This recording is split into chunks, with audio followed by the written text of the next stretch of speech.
I play Barnabas Collins, who was cursed by a witch in the late 18th century, and over a kind of tragic love story, and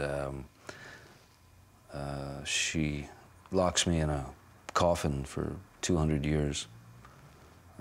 When I'm finally released accidentally. Elizabeth Collins is played by the amazing Michelle Pfeiffer, and what I found amazing was that, Tim called me and said, "I've just spoken to Michelle, and she was a huge fan of the show at the time as well, because Tim and I both were on top of that show, as when we were kids." So he said, "What do you think? Wouldn't she be great as Elizabeth?" And I mean, you couldn't get more perfect. Without Tim, we'd never have achieved what we did in terms of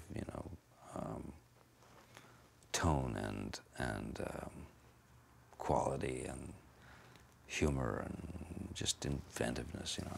He's so brilliant.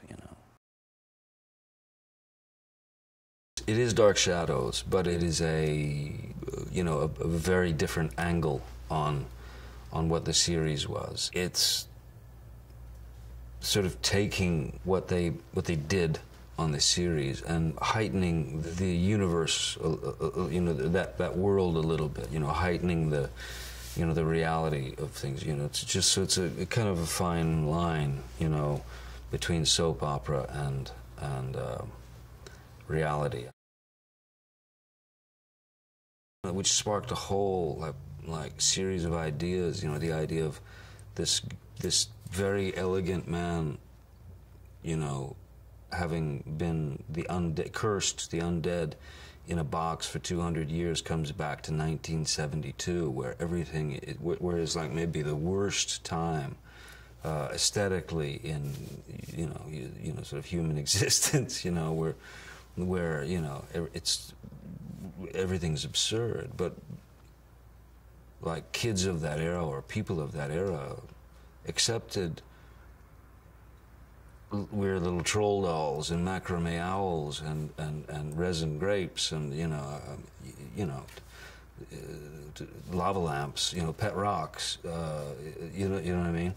So we thought, what a great way to incorporate, have this vampire coming back 200 years later in 1972 and basically being the eyes that we never had, back then, the eyes that sees, can see the absurdity.